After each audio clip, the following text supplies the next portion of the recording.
So thank you all so much for coming. We really, really appreciate the amazing turnout that's happened. We are Dragonfly Mental Health. We're a nonprofit organization. And this is our very first workshop. And as hopefully you're all aware, it is about organizing your own peer network. We have 5 fabulous panelists, and we'll have them introduce themselves in just a minute. Thank you all for coming here. I really, really appreciate it. And we hope that you find this helpful and useful. So one thing that everyone seems to be doing a phenomenal job of is maintaining their microphones off during the bulk of the presentation. We would like to have you please keep them off until we ask for engagement. There'll be one little point right near the beginning, and then after that, we'll have the panelists go through a brief presentation, general overview of how to build a peer network, and then we will be opening it up primarily to questions and answers from you. You can also add your questions to the chat, and we'll have someone observing that and keeping track of that, and we can read your questions that way if you don't feel comfortable unmuting and asking the questions yourself. If you would like to ask questions yourself or speak, please use a raise hand feature so that we can identify you and we don't kind of have chaos. So if you're not familiar how to do that, try to find the participants button at the bottom. Usually it's at the bottom of your screen if you're using a browser. This will have this will pop up a separate window, and at the bottom of that, it should have a raise hand button. You can click that to raise your hand or click that to lower your hand. And we'll be able to see it. A hand will pop up next to your name. We already covered the accessibility feature. If anyone needs access to a live recording or a live transcript, rather, of this recording and workshop, we do have that available. So that's in the chat. I'll add the link one more time for anyone who came late. And if you do need that, go ahead and ping either Jelena or Olga, please, directly, and we'll make sure that that gets to you. Let's see, I'll add it to the chat again real quick before we get started. Okay. So, and people are already chatting with each other and helping each other out. That's fantastic. Okay. We also wanted to point out, in case you didn't notice, there was in the email with this link and Zoom information, a starter guide. So some of our members did a phenomenal job of putting together both a kind of grid table form, and as well as a screen reader friendly version of essentially how to start, what to think about when you're starting your own peer network. And so this is a scratch pad for you to start putting your ideas down. Hopefully this presentation and Q&A session today will also help you think about things that maybe haven't come up or you might be intimidated by, because it's so much when you don't know, but we've got an amazing panel of experts to help you with that today. So fear not. So let's get started with who Dragonfly Mental Health is. Just to share a little bit of our backstory. We were just founded last year, and so we were born out of a mission that a lot of us from around the world shared, that we wanted to create a sustainable systemic change in the way mental health is perceived and addressed, specifically in academia. Dragonfly Mental Health is purely by academics for academics. We have over 90 volunteers right now that are addressing all kinds of issues. And as a nonprofit organization, Dragonfly Mental Health provides a variety of services and is engaged in a variety of activities. We do provide consulting services directly to communities and campuses. We conduct our own research, and we support academics at all levels in a wide variety of ways. So check out our website if you haven't done that, or in order to find different ways to engage with us. So today's agenda will briefly have the panelists introduce themselves, and then we're going to cover a few key topics for starting your own mental health peer network. And so the first question, and most important one, is why? Why are you starting it? Really defining that's important. The next is to find other like-minded individuals and allies that can help you with this, both directly and indirectly. We will discuss building the backbone, designing the structure, and establishing a schedule, as well as touch on, how to be seen, how to be heard, how to communicate what you're doing, how you're doing it, and encourage other people outside of the organization structure to go ahead and, get involved and take advantage of the things you're building. So first, my name's Wendy Marie Ingram. I have a PhD in molecular and cell biology, and I'm one of the co-founders of Dragonfly Mental Health. I am currently the executive director, and previously both my graduate school at UC Berkeley, I started a graduate network just within our department, and then as a postdoc, I helped and worked with graduate students and postdocs and master students too, to build a mental health grad network at Johns Hopkins. So I'll let Jelena introduce herself. Hello, everybody. My name is Jelena Brasanac, and I'm currently finishing my PhD in medical neurosciences in Berlin. I'm other co-founder of Dragonfly Mental Health together with Wendy, that I had pleasure to meet and start this whole story less than a year ago.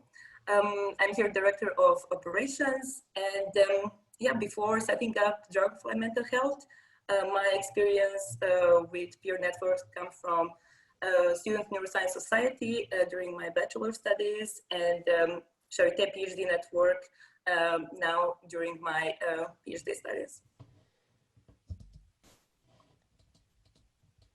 So the next panelist is Olga. I'll let her introduce herself. Hi, all. Thank you so much for joining. My name is Olga, but I prefer Ola. So I have both MD and PhD. I work mainly with cancer and precancerous conditions in humans.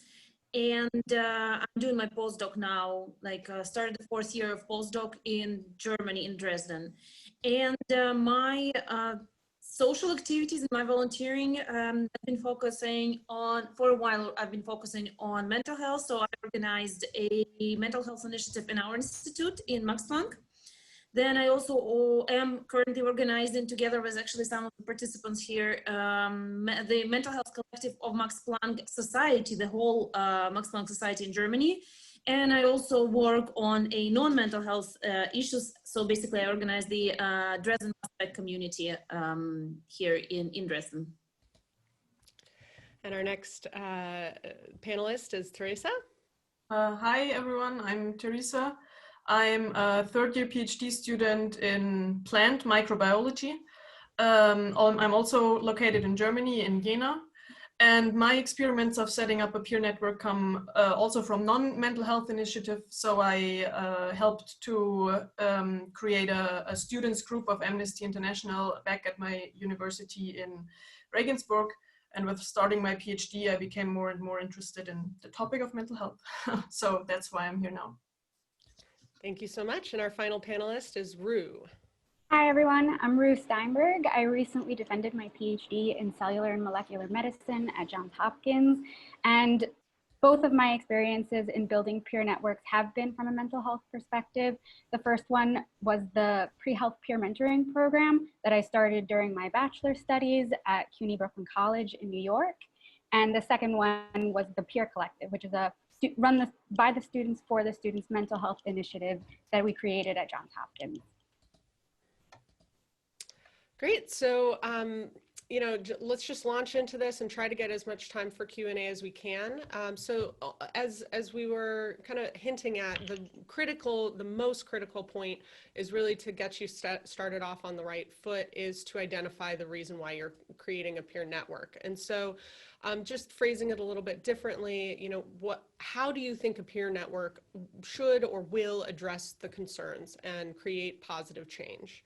When finding your why, it really does help to consider every aspect of what your ideal peer network will look like. And we'll touch on a lot of things and hopefully get you more comfortable, more familiar with it.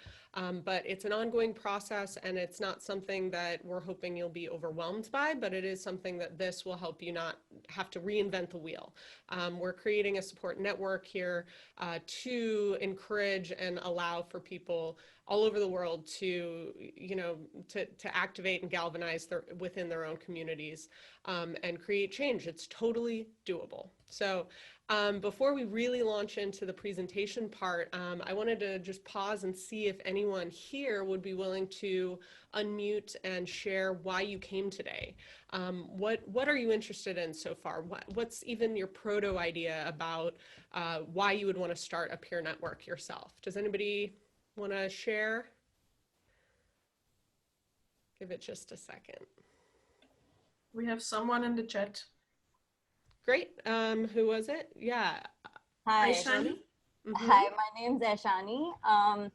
I'm doing my PhD in law at the University of Toronto, and I just recently started tweeting about starting a mental health, and not just a mental health, but a peer support network for people who are doing law degrees, because I found that a lot of times when people talk about requiring support in the sciences or the social sciences, it doesn't totally apply to people in law.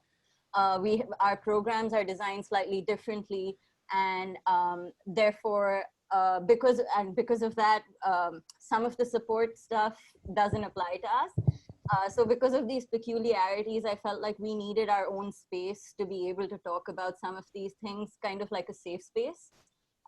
So I started this thing called Legal Academic Circle, which that's the name that I decided on, because I thought the analogy of a circle was lovely, but also because of my own experiences with mental health in academia. A couple of years ago, I was diagnosed with something, and I had to do a lot of running around from accessibility and accommodations and bureaucratic stuff. So I didn't have a space to talk about it. So that was my why.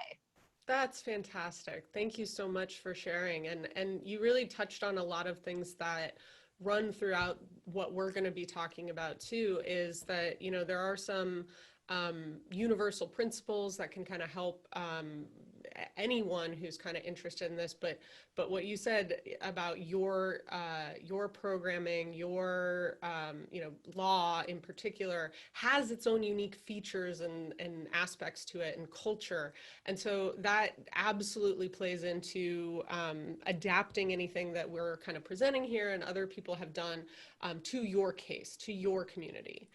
So thank you so much for sharing that. Just in a main, or trying to stay on time, we'll go ahead and launch into starting with Rues presenting a couple slides about the why. Hi, everybody. So the first thing we want to address when starting a peer network is, why do you want to start it? And just like in all other aspects of academia, when you're studying a topic, you look for the gap, right? You look for what need is not being filled. So for me, in starting mental health peer networks, I wanted to create and maintain a healthier and more supportive environment. That was the gap that I found in my experience. And I wanted to minimize all of the negative impacts that staying in academia can have on your mental health through peer support networks, through having events and peer mentors. As we all have experienced in all different types of academic environments, it's a pressure cooker, right? We're at such a high level of education that it's stressful, and many people feel isolated. They don't have that community support to help them. And so that was the gap that I wanted to fill. And just like Aishani said, you can have different reasons why you're building peer networks. Sometimes it can be to prioritize or push student and postdoc agendas on mental health, or to create a more open and inclusive environment focusing on diversity and inclusion. There are so many different whys you can have, and I encourage you to think about what your why is. So for the mental health peer networks that I started, my main goal was to address the mental health and wellness needs of myself and my peers, to establish a more open and supportive community, and really no one was talking about mental health. Admins weren't listening to students when we talked about our struggles, when we tried to convince them to fund these kinds of programs. And this was a problem. And I was like, if I don't fix it, who's going to? So you can always really be the person who instigates change and, you know, fills that need for your community. And the main themes we focused on were peer support and advice through mentorship and allyship, tool building workshops. We gave workshops on maintaining motivation, managing your stress, anti-procrastination techniques, how to balance your mentor-mentee relationship with your PI, so many different topics. We also held interactive community events that were more social. We had mental health awareness days and really to increase the support of the community for these initiatives. And we also wanted to improve faculty and mental health training. That's such an important aspect of mental health, is that the faculty and the administration know what to do when a student is in crisis, or how to work and interact with students so that they don't reach a crisis point. Targeted groups of these kinds of peer networks can be students, can be postdocs, can be individual departments, or an entire institution. And the need of the community in this case for mental health is that there's a neglectful and dangerous gap in programming to address our mental health needs. And unfortunately, that can lead to suicide. And sometimes that can be the instigating factor for someone to say, something needs to change. I'm going to be the change I want to see in the world. I'm going to create my own peer network. And as we all know, there's so much published literature about mental health in grad school, how, you know, rates of suicide are higher because of the stress we're under. And really, who can benefit from these kinds of peer networks? It's students and postdocs, but also faculty, advisors, programs as a whole, and even the scientific process and an institution as a whole. Because when the student body is happy, their mental health is being taken care of, their science or whatever area of academia they're working in will improve as a result. And so you can make your peer network either exclusive or inclusive of whatever groups you want or are able to include. So for us, due to scope and funding and bandwidth issues, we had our mental health peer collective exclusively for grad students because we didn't have the funding to support all of the postdocs and create, you know, the wider systemic change that we'd like. Although one thing you can do is apply for grants, ask for sponsorships. Those are things you can definitely do and will be addressed a little bit later on.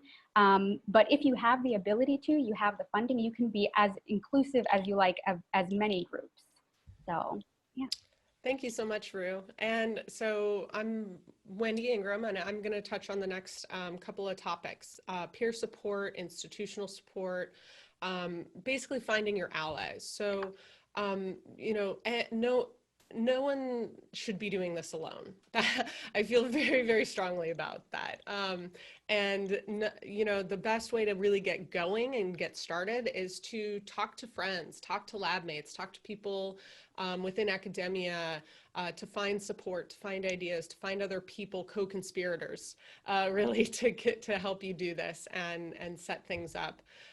You can also advertise. So if you have just a small group of people, like one or two that are really gung-ho about it, but you want to recruit others, don't be shy. Send out an invitation to your grad program or to the school that you're in to find other folks that are interested in this and want to work on it. We recruited a ton of members at Johns Hopkins because we sent out a blanket couple of emails letting them know about our new organization and letting people know we wanted representation from all the departments within the School of Public Health.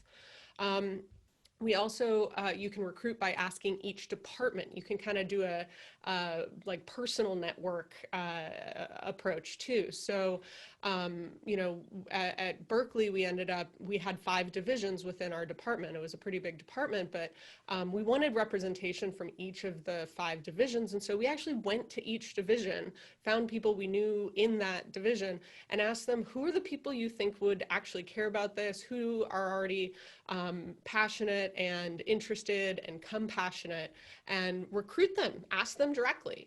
You know, be really not aggressive, but enthusiastic about asking people to join. And you can also poll the student body, both as a way to raise awareness about what you're doing and what you're getting excited about, as well as figuring out what to focus on. What does everybody else want and need? Another important thing is institutional support. So, you know, I've really, as a grad student, we shied away from doing much other than talking to our admin support and a couple of faculty to basically be like, will you guys pay for like coffee and cookies during our events, and then essentially leave us be. And that was about it. But when we were at Hopkins, we really wanted to do quite a lot more that wasn't quite as private. We wanted to, for example, you know, like Rue mentioned, train faculty in how to speak to students, how to recognize and be more confident about broaching these subjects in an appropriate way. And so we, you know, we talked to the heads of departments, we talked to the heads of university services, student assistant programs, psychological services. We had people from psych services come to all of our events in case people were triggered or had, you know, a reaction and wanted to speak to a counselor right away. You know, interacting with the university and with all these people and partners can be really, really beneficial. And we also worked with the dean. We got meetings with the dean of the School of Public Health. And when we went there, it was amazing because she was completely unaware of what we were doing until we got in front of her and gave her a bunch of material indicating what we're doing, what we wanted from her. And she supported us. It was fantastic. So, you know, it depends on your comfort level. It depends on who's there. But I encourage you to at least chat with most people. So one of the effective strategies with the dean was to make these really attractive, succinct descriptions and pretty, you know, leave behinds is what they're called. So we had a description of who we were, what we've accomplished so far, and made it like, you know, there were pictures and it was very nicely organized. It wasn't just text on a page. And she hung on to it. She had it the next time we met with her. We had faculty that we knew kind of say, oh, I had a meeting with the dean and she had that on her desk. So it's not, you know, things that people are less likely to just toss away or something, is a strategy to work with. So let's see. So sometimes you'll be supported only after advocating vocally numerous times. So one of the things that I like to say is be pleasantly persistent. If someone says no the first time, it doesn't mean they're going to say no the second or third or fourth time you ask. And if they say that they need, you know, if they say they're not sure about what you're doing or what you're asking for, ask them directly, what would convince you? What would you support and why? And then go ahead and see if that's something that you can do and create. So, you know, there's a lot of different places and organizations that are probably already on your campuses, so you can coordinate with them. Coordinating with student and postdoc organizations is also a good way to recruit. Here's my pleasant persistence recommendation. So you truly never know who's going to end up a really strong ally, even if sometimes the most skeptical people are your most vocal allies once you've convinced them. And so if someone says no, go ahead and move on. Try not to take it personally, and decide whether or not you want to re-engage and when. So you can definitely ask when you're talking to maybe existing postdoc reps or PhD reps or coordinators, are they willing to promote your programming? Are they willing to encourage their students to utilize it? Well, the things that you're doing and the programs you're creating, will they refer students in need to your organization before they're having a crisis? And will they coordinate with you about events so that you don't have scheduling conflicts? And so those are really good things to look at and work on. So next up is Jelena, who's going to talk about building the structure. Okay, now we are getting to the hardcore stuff, or just trying to get to work. Okay, building the backbone and designing the structure. From my experience, this is the part where networks either make or break it. as I could see. So pay special attention when structuring your team and, you know, deciding who's going to work with you, how is this interaction going to flow, and yeah, what will your best way to function be. I'm going to cover these three topics: leadership, division of labor, and events. When it comes to leadership, yeah, we collected some of our experiences from the team, and you can see that, you know, it's pretty much diverse. So there are different leadership styles, and you can see with your team what works the best for you. For example, one leader as a driving force is a, you know, pretty conventional way. And I can say it's the most difficult way because, you know, one person has to put everything on their own back, and we all know how things are difficult. And the thing is that, you know, motivation or your time and, you know, resource effort can, you know, dry out. So I would always suggest, don't do this alone.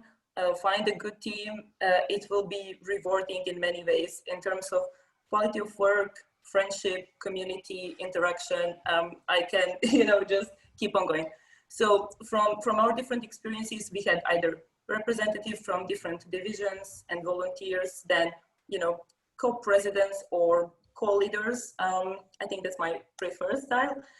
Then, you know, you can have a committee assembled from, you know, chairs and, you know, additional roles. When it comes to division of labor, it is really good to have certain responsibilities clearly communicated and, you know, taken over by people. So if you're organizing an event, event lead is responsible for organizing volunteers, I don't know, completing specific tasks and so on. Depending on how big your network is, you can have a, I don't know, content manager, community manager, person who takes care of, you know, writing blog posts, certain material, grants, newsletters. It's really great if you all try to work this out, but, you know, you have certain people who are responsible that things are going smoothly. When it comes to events, it also depends on your network, on your team, how many events and how frequently you're gonna host. I would also suggest that you plan something like half a year in advance, and then, you know, reiterate if this is working or not.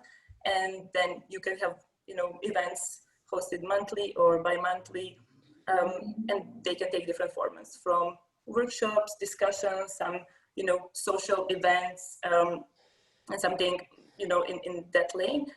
Topics can really range from managing stress or, I don't know, mindfulness, mentor-mentee relationships.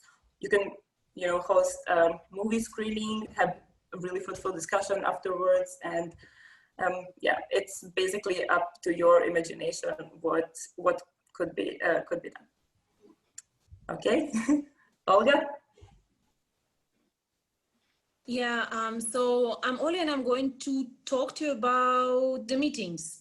Basically, we will talk about regularity, place, and what's in charge. And I think these all things depend pretty much on how large is your network. So at the very beginning, when you create the network, most likely it will be small. And while you're still looking for allies, you'll probably need to have meetings when needed. So for example, you recruited 2 or 3 people, and then you have a meeting with them.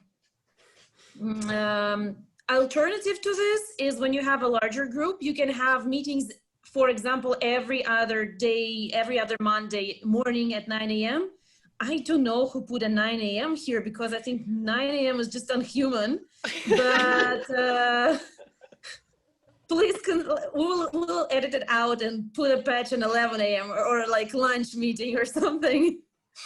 Or we can have meetings monthly. It also is sort of depend whether you're preparing certain event. For example, there's soon is going to be a mental health awareness week in October, and we are organizing it in the Institute. So of course we'll have more regular meetings prior to the event to organize it. But other than that, we will only have meetings when needed. Yeah, and the best way is, of course, to make a doodle, because you really want to, for all the people who are in the network to participate. So don't try, in my experience at least, sometimes, of course, executive decision is needed, but it's better to figure out the time when it's good for everyone. And regarding the place where the meetings are, it's also really different. It also depends on how many people are there, and it also depends on the infrastructure of your institute.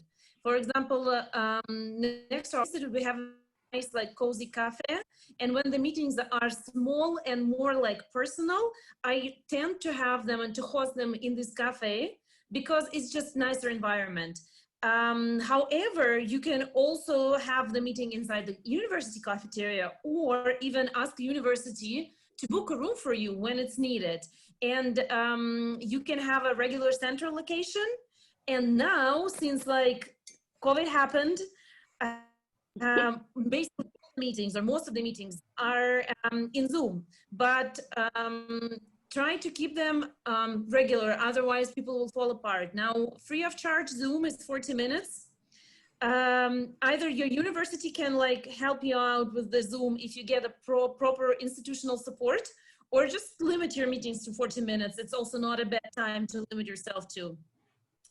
And regarding the meetings, don't be shy to send reminders. This is also very important. And this is like, if you have a meeting established in 1 week, my regular is to send the reminder 1 week in advance, like 6.5 days precisely, and then the day before. And some people are very bad at reading the email, so just don't be shy to knock on the door or to send a personal email. This is also not a problem. And regarding the hosts in charge, of course, this also will depend on how many people you have. But you don't want, as a leader of the working group, or as a leader of the peer network, you don't want to host the meetings all the time by yourselves. You need to spread the load. So you can choose either like voluntarily or by chance, or however, or whatever you choose, the person who will be in charge. So it could be co-presidents can share the leadership, or can be a flat organization strategy. So no one is in charge, but this is also like, if you have 15 people sitting there, someone is better to be in charge. You know, if it's 3 people, of course, you don't really need someone in charge. And agenda, we recommend to share the agenda prior to the meeting, if it's possible, so people would manage to read it a bit through, you know, like we sent you out this table, so you, before the meeting, could have a chance to read through the table and see approximately what your thoughts are. You can have a committee chair, but it should be somewhat an open forum. And so some people choose the updates in each meeting. So first then updates, and then action steps for the next week. But for this, you have to have regular meetings, of course, or like preparation for event. For example, if we want to have a follow-up meeting with all of you half a year later, that makes sense. But it wouldn't make much sense for all of us to have a meeting 1 week later, just because the steps which you are to take forward are too huge to make a meeting in 1 week. So please keep in mind that it should be feasible. And then, of course, it's important to send follow-up emails with the minutes, even if they're just 5 sentences. Please do that so people could keep a track, and so you yourself could also keep a track. And the next, I think Teresa should be? Yes. Okay. So once you're all set up and have your existing network and also your backbone and everything, you of course have to think about how you can spread the word, because at some point you want to gain new members. And at the same time, you have to find an effective way on how to communicate within the group. So let's first come to new members. Event publicity and call for new members. So it's, of course, what you can always use is emails of your institute. There are different ways, send it out to all postdocs, all PhD students, whatever. Social media accounts. If you have good allies, of course, the university will also spread the word for you and will share things for you, but also make your own accounts and try to be as visible as possible. You can have a monthly newsletter with updates, what you've been up to, what you've been doing, and again, ask your university or whatever to help you to spread it. I personally made really good experiences with flyers in public spaces. I have the feeling that sometimes people don't like to read emails, especially when they're a bit long. And a flyer somehow catches your eye, and you're more likely to catch the interest of the person, or flyer or poster. So I think this is always a really good way. And then, of course, take every opportunity how you can talk to other graduate students associations. So my university, for example, has a welcome day at the beginning of every semester, and you could go there and talk to others. You could also have your own booth and make yourself visible on these kind of things. Coming to the communication with the existing members, there are a lot of different ways how you can do it. You can use, of course, Google Docs and all the other things that are offered there. You can use Slack. I don't know if everyone is familiar with it. It's an app, and it's really a good way to communicate. You can create your own mailing lists. I have to say, since I know Slack, I really prefer this app. Mailing lists can also, as I said, sometimes you are overwhelmed with emails. It can just get annoying. You can have different features that people can update the oh, sorry, I was at the next point already. Update website with members each year. Yeah, so make sure to be updated on your website, that not all the alumni are on the website, but that the members that are actually active are on there. I was at this point, can submit content for newsletter. So you can have this feature that your members can go to your website and add content there, what they want to have in the newsletter, what they want to talk about, what they want to get out there. And also in the newsletter, important organizational news should be highlighted. And as I said before, in the social media accounts, they should be highlighted as well. The websites should house all your event information. So if you have something going on, it should be on the website, because that's if people look at your website, they want to know what you're doing, and you should make sure that it's updated and everything. Okay, so how can you connect with their external community?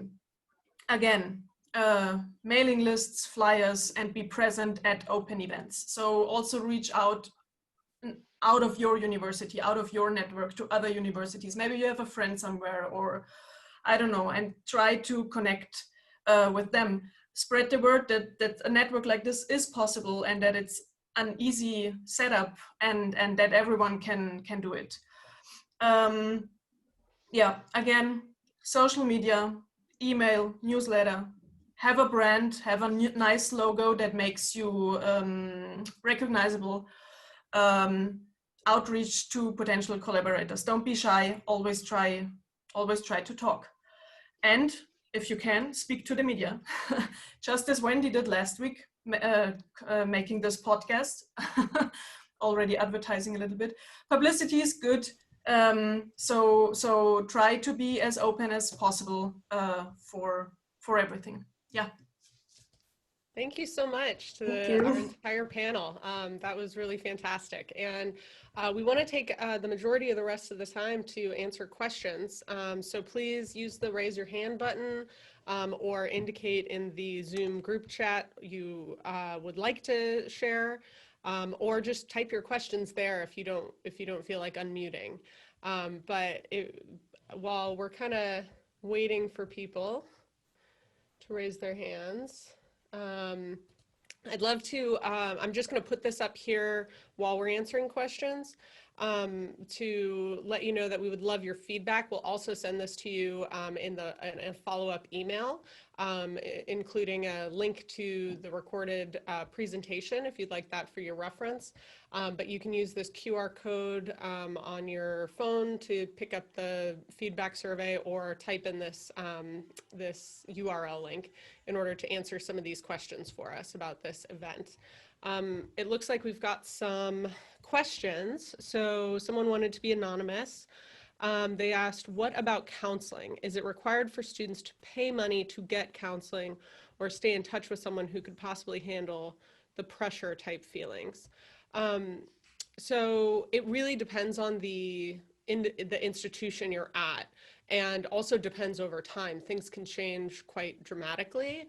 I know that for our so as I mentioned, we connected very closely, actually, both as graduate students at Berkeley and at Hopkins for the School of Public Health with the Counseling and Health Services Center in order to better understand and better communicate to our student population, our target populations, what are the resources available, what is free, how much does it cost, how long are the waiting lines or waiting lists, because sometimes people just don't have that information.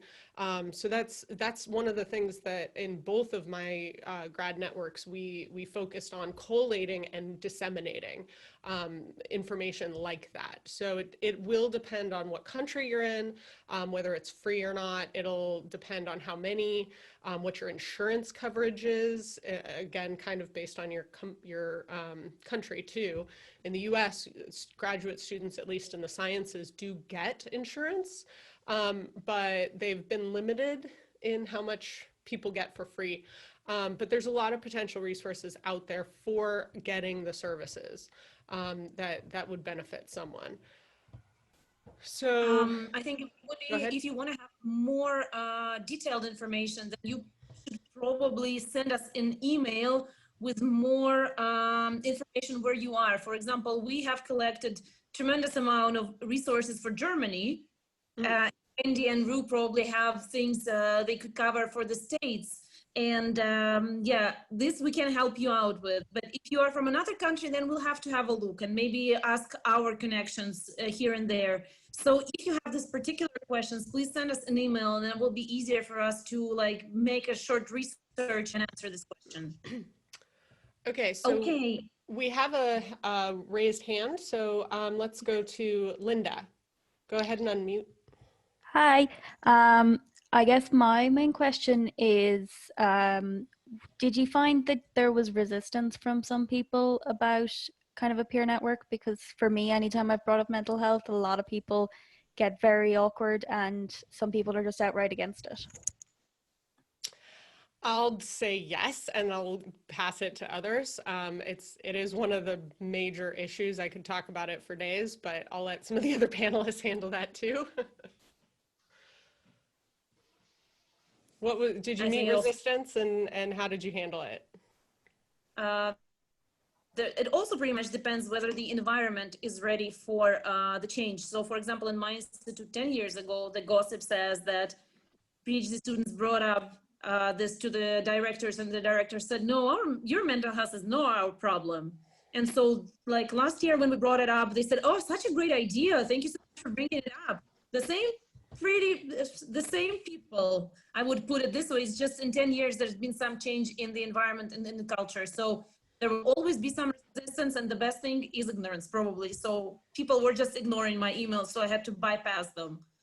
But yeah, you just have to let it go and rely on your support, which you have created among your peers. So yeah, some PhD coordinator may not be really happy with your activities, but there will be 5 other people who will be very helpful and supportive for your activities. So this is the experience I dealt with. Yeah, and in my experience, I found that if you meet resistance from one party, let's say a program coordinator that you're in, there are always several other people above them to go talk to who may not give you resistance. And so don't limit yourself to the people you know personally. There are so many people involved in a university. There's usually some kind of university health services, or a dean involved in inclusion and diversity, or some institutional stakeholder who you can go to who will recognize the value of what you're trying to bring to the table. So definitely don't give up when you meet initial resistance. So if you don't mind, then we'll probably move to the questions from the chat. And there is a question from Aishani. How do you balance this with the PhD work? And so maybe Teresa or Jelena could answer, because they are currently the PhD students who are balancing this volunteer work with the PhD. Okay, I can go first if that's fine, Teresa. I'm bringing myself back to what I already mentioned. Don't do this alone, and find people that actually can support you in this work. What I find is that this work is pretty rewarding for me, especially in times when your PhD is not maybe at the best possible shape, or I don't know, results, or some things are not functioning very well.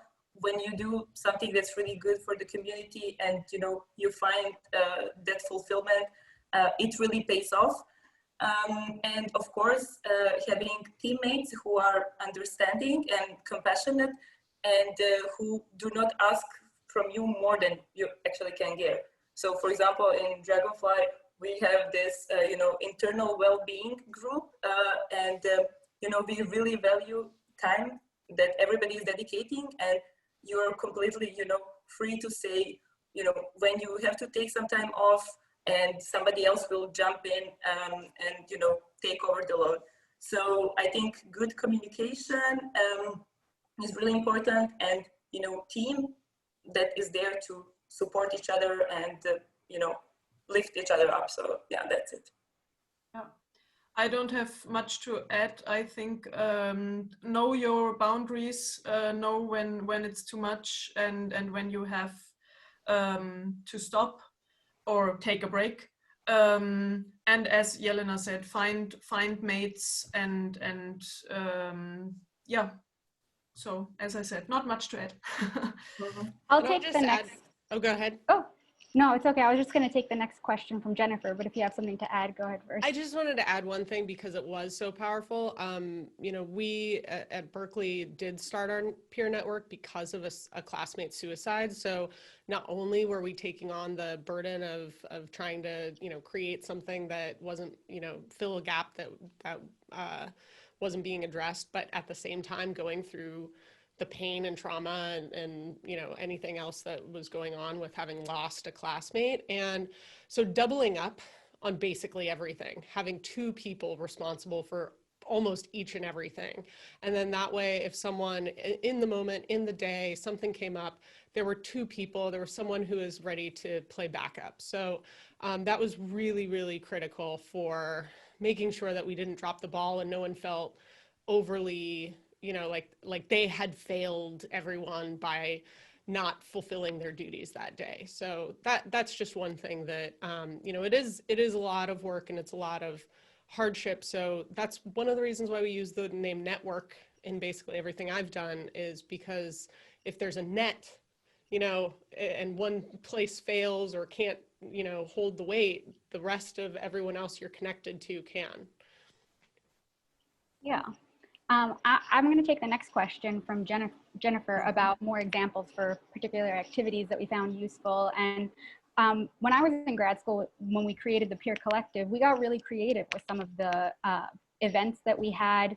We had bi-monthly events, and we had a lot of group discussion events. We called them Venti and Vent. So we would bring coffee and donuts and everyone could vent, or we had a wine and wine where you could, wine and cheese and wine about whatever's going on, and everyone would just support you and understand you and give advice for what you're going through at that time. We also had a lot of creative sort of de-stressing events. We had a coloring book event where we had crayons and colored pencils and all different sorts of sciencey coloring sheets. We had a painting event for orientation where we had all of our members come and paint a sign for our orientation booth. So when the students came in for the first time, they were getting to know so many people from the student body. We had people put handprints, people make little smiley faces, people write little messages, and really, send encouragement that this is going to be great, you're going to be okay, there's a supportive network here.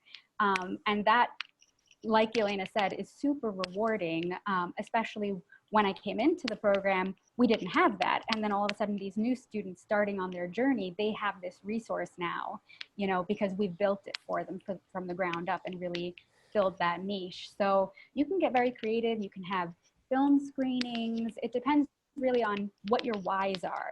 What need are you trying to fill? And if it's de-stressing events, then mindfulness events are really helpful. 10-minute massages are really helpful. You know, things, you know, we brought kittens in from the ASPCA, you know, things like that can really make a difference in people's outlook, positivity. That was one of our most well-attended events. We had like over 100 people come to play with the kittens, and most of the kittens got adopted as well. So you can get really creative as long as whatever the mode you find of having that event fills the need that you're trying to address. Thank you, Rue. Does anybody else want to kind of mention a few different things? I'll just point, go ahead.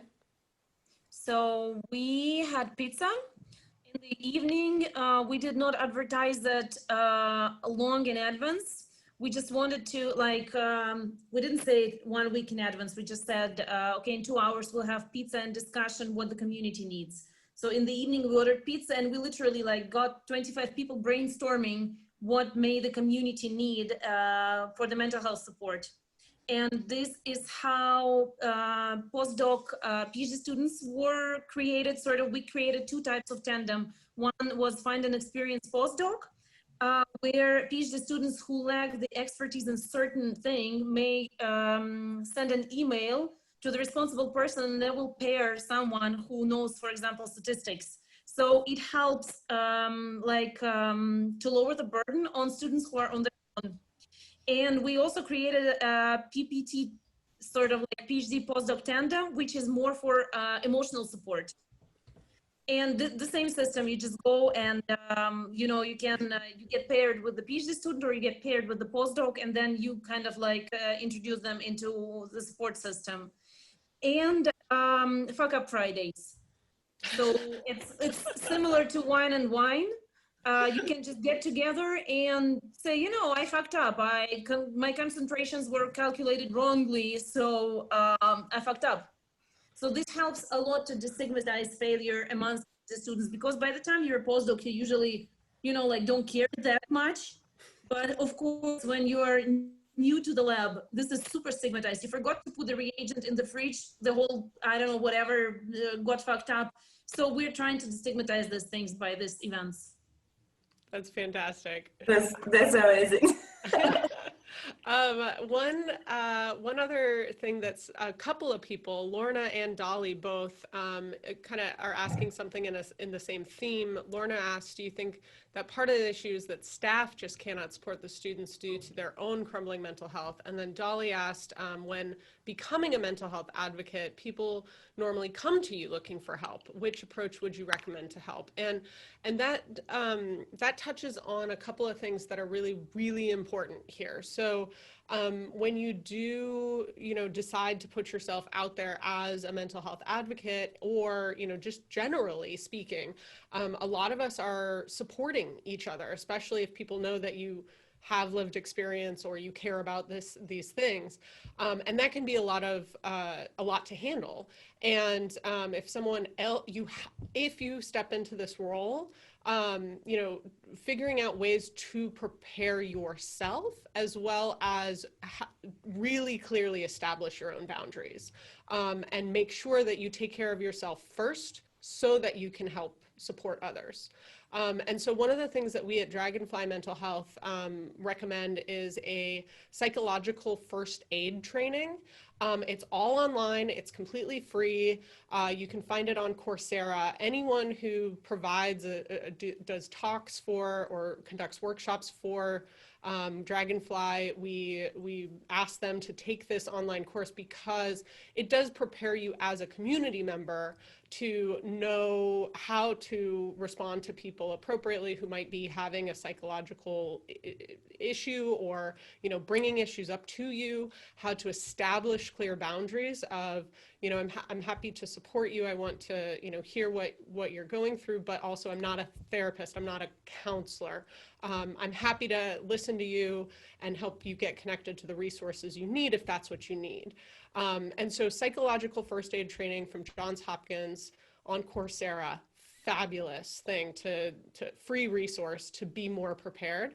And the other thing that kind of is, you know, just to touch on it is that, yeah, faculty and staff have their own mental health struggles and issues. And it is unfair how little attention that's given.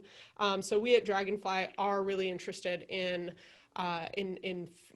shining a light on that, and in focusing on, you know, creating more resources for faculty. And these peer networks could be for faculty as well. So I highly, highly recommend that, you know, people check out that online training. Anybody else want to kind of touch in on those or answer another question? We're at the end of the hour. So I do want to say thank you to everyone who is here and has a hard stop. We have your email if you came, so we will send out a follow-up email with these links and with some resources.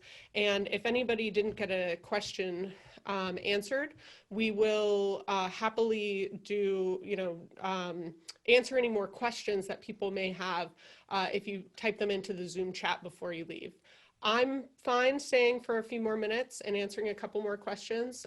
If any of the other panelists can and want to, please go ahead too.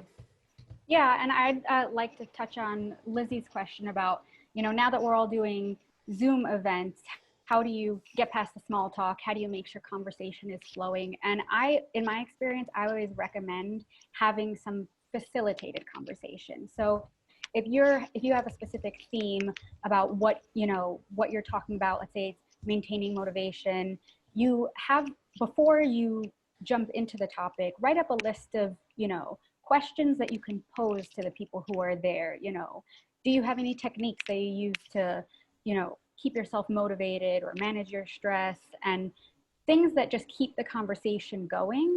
I find that works really well, especially to have one or two people who are sort of in charge of like a Zoom room, who, if they see there's this sort of gap and silence in conversation, they can chime in and, you know, bring the conversation back to life. So that I found is very helpful in making sure that you don't have any kind of lag time in large events and things like that. I also want to touch on what Laura said in terms of how to manage resistance that you might have even from high up level directors or leadership at your institution.